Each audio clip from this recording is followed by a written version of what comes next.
Hi friends, இன்னைக்கு free home baking classல vanilla sponge வந்து சூப்பரா எப்படி செய்யலாம்னு பார்க்கலாம். இது வந்து 4 லேயரா எப்படி கட் பண்ணலாம். கேக் வந்து நல்ல ஹைட்டா நல்ல கொஞ்சம் பெரிய சைஸ் எப்படி செய்யலாம்ன்றதையும் நான் சொல்லியிருக்கேன். வீடியோ ஸ்கிப் பண்ணாம பாருங்க. ஒன்னு வந்து பட்டர் ஷீட் யூஸ் பண்ணி டிப்ஸ் சொல்லியிருக்கேன். இன்னொன்னு வந்து பட்டர் ஷீட் இல்லாமலே எப்படி செய்யலாம்ன்றதையும் சொல்லியிருக்கேன். இப்போ பாத்தீங்கன்னா கேக் வந்து 4 லேயரா வந்து நம்ம கட் பண்ணி கேக்க வந்து நல்லா கொஞ்சம் ஹைட்டா கொடுக்கும்போது கஸ்டமர் நம்ம கிட்ட வந்து கேக் வாங்குவாங்க. அது வந்து எப்படி செய்யலாம்னு சொல்லியிருக்கேன். இப்போ வந்து பேக்கரி ஸ்டைல்ல கேக் ஸ்பாஞ்ச் உங்களுக்கு தேவைப்படுதுன்னா வீடியோவை ஸ்கிப் பண்ணாம பாருங்க. இப்போ பாத்தீங்கன்னா முட்டையை வந்து ஃப்ரெஷ்ஷான முட்டையா வாங்கிக்கோங்க. வாங்கும்போது நம்ம ஃப்ரெஷ்ஷான முட்டையான்னு கேட்டு வாங்கிக்கோங்க. அப்போதான் எக் ஸ்மெல் ஓவரா இல்லாமல் இருக்கும். அதே மாதிரி முட்டையை சேர்க்கும் போது இது வெயில் காலன்றதுனால சின்னதாக ஒரு பவுலில் உடச்சி ஊற்றிட்டு அதுக்கப்புறம் நம்ம செய்கிற பெரிய பவுலில் ஊற்றிக்கோங்க.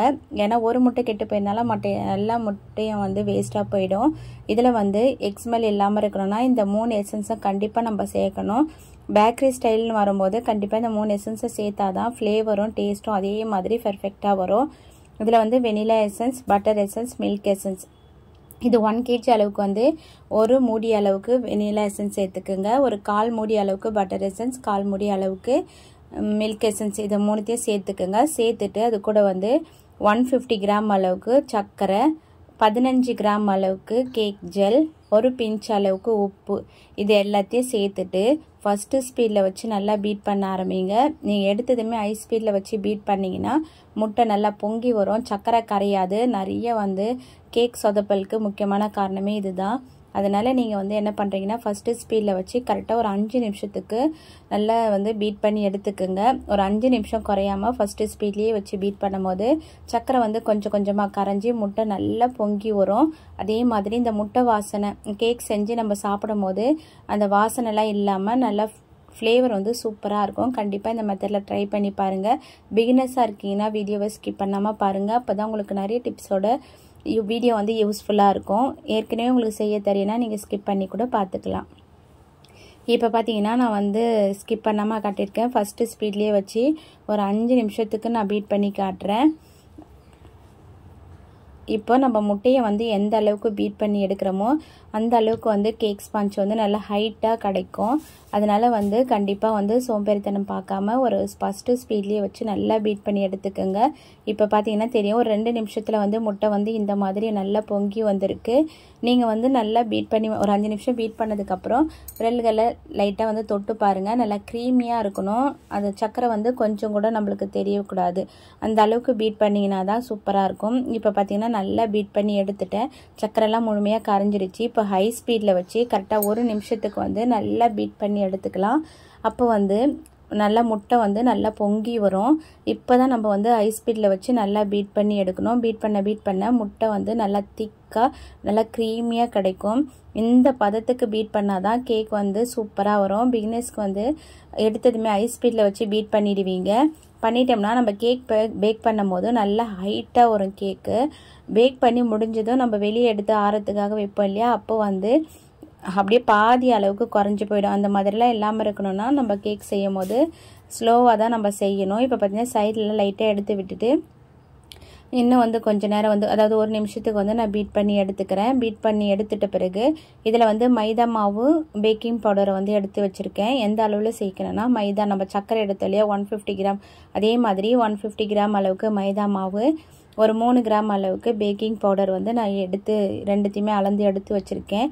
இது எல்லாமே நான் கிராம்ஸில் சொல்லியிருக்கேன். இதை வந்து நான் ஏற்கனவே அளந்து எடுத்து வச்சுருக்கேன். வீடியோவில் காட்டினா வீடியோ வந்து பெருசாக போய்கிட்டே இருக்குன்றதுனால நான் ஏற்கனவே வந்து வெயிட் மிஷினில் வந்து எல்லாத்தையும் வந்து வெயிட் போட்டு எடுத்து வச்சுருக்கேன். அதனால் இப்போ பார்த்திங்கன்னா நல்லா திக்காக வந்து பீட் பண்ணி எடுத்தாச்சு. பீட் பண்ணி எடுத்ததுக்கப்புறம் நம்ம அளந்து வச்சுருக்க மைதா மாவும் பேக்கிங் பவுடரும் வந்து இது கூட சேர்த்துட்டு ஒரு 3 பேட்சாக வந்து ஜலிச்சுட்டு ஃபஸ்ட்டு ஸ்பீடில் வச்சு நல்லா மிக்ஸ் பண்ணி எடுத்துக்கலாம்.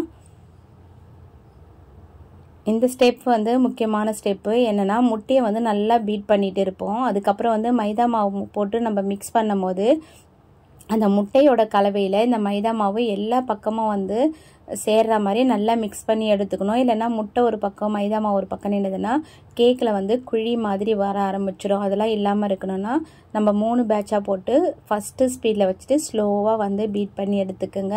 ஏன்னா ஹைட்டாக பொங்கி வந்திருக்க முட்டை நம்ம ஸ்பீடாக வச்சு பீட் பண்ணி எடுத்துட்டோம்னா அது வந்து பாதியாக குறைஞ்சிடும். இப்போ வந்து 3 பேட்சாக கொஞ்சம் கொஞ்சமாக சேர்த்து நல்லா வந்து மிக்ஸ் பண்ணி எடுத்துக்கலாம். நீங்கள் கேக் செய்கிறீங்க, ஃபஸ்ட் டைமாக செய்கிறீங்க, செஞ்சுட்டு கேக் வந்து லைட்டாக வந்து ஏதாவது ஒரு தவறு நடந்துச்சுன்னா அதை விட்டுடாதீங்க. மறுபடியும் ஒரு 3 தடவையாச்சும் பொறுமையாக ட்ரை பண்ணி பாருங்கள். ஏன்னா எடுத்ததுமே வந்து நம்மளுக்கு பர்ஃபெக்டாக வரணும்னு நம்ம எதிர்பார்க்கக்கூடாது. இப்போ வந்து ஆயில் பார்த்தீங்கன்னா 50 கிராம் அளவுக்கு சன்ஃப்ளவர் ஆயில் வந்து சேர்த்துக்கலாம். வாசனை இல்லாத ஆயில். இதில் வந்து பட்டர் நீங்கள் இந்த ஸ்டேஜில் சேர்க்குறீங்க, ஆயில் பதில் பட்டர் சேர்க்குறீங்கன்னா நீங்கள் பட்டர் எசன்ஸை வந்து ஸ்கிப் பண்ணிக்கலாம், சேர்க்கணும்னு அவசியம் இல்லை. இப்போ வந்து நான் ஆயில் சேர்த்துருக்கிறதுனால பட்டர் எசன்ஸ் வந்து சேர்த்துக்கிட்டேன். அதை சேர்க்கும் போது கேக்கோட ஃப்ளேவர் வந்து சூப்பராக இருக்கும். ஃபஸ்ட்டு ஸ்பீடில் வச்சு கரெக்டாக 1 நிமிஷத்துக்கு வந்து பீட் பண்ணி எடுத்துக்கோங்க. ஆயில் வந்து கண்டிப்பாக எல்லா பக்கமும் வந்து நல்லா மிக்ஸ் ஆகி வரணும்.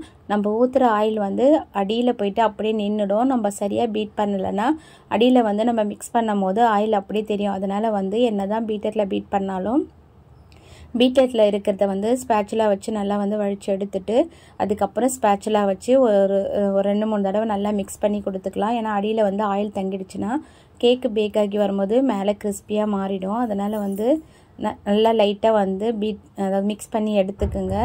மிக்ஸ் பண்ணி எடுத்ததுக்கப்புறம் நான் 8 இன்ச் கேக் டின்னில் வந்து நான் 2 வந்து எடுத்திருக்கேன். ஒன்றுத்தில் வந்து பட்டர் ஷீட் போட்டு ஊற்றிருக்கேன், இன்னொன்றில் வந்து பட்டர் ஷீட் போடாமலே வச்சுட்டு 180 டிகிரிக்கு 10 நிமிஷம் ப்ரீ ஹீட் பண்ண ஓவனில் 35லேருந்து 40 நிமிஷம் வந்து ஒரே டின்னில் ஊற்றுனீங்கன்னா தேவைப்படும். இது வந்து ஒரு 20 நிமிஷத்தில் வந்து பேக் ஆகிடும்.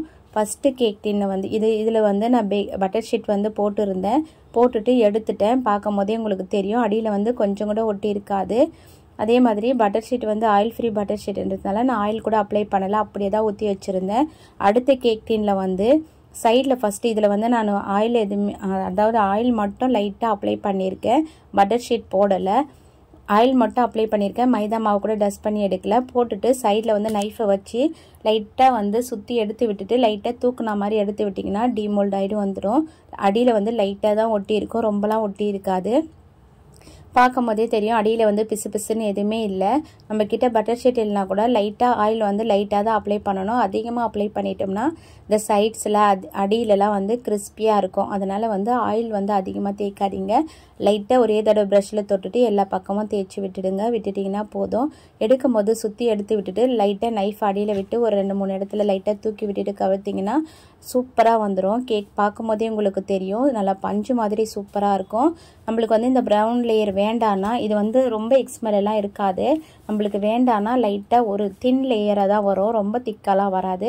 லைட்டாக அப்படியே நைஃபை வச்சுட்டு டர்ன் டேபிளில் சுற்றி விட்டுட்டு நைஃபை அப்படியே உள்ளே விட்டு எடுத்திங்கன்னா சூப்பராக வந்து கட் பண்ணி வந்துடும். அதுக்கப்புறம் நம்ம கேக் வந்து ஃப்ராஸ்டிங் பண்ணி சாப்பிட்டுக்கலாம். ரொம்ப சூப்பராக இருக்கும். இதை வந்து 2 கேக் டின்னில் செய்யும் போது 4 லேயராக கிடைக்கும், சூப்பராக இருக்கும். இந்த வீடியோ உங்களுக்கு ரொம்ப பிடிக்கும்னு நினைக்கிறேன். Bye friends.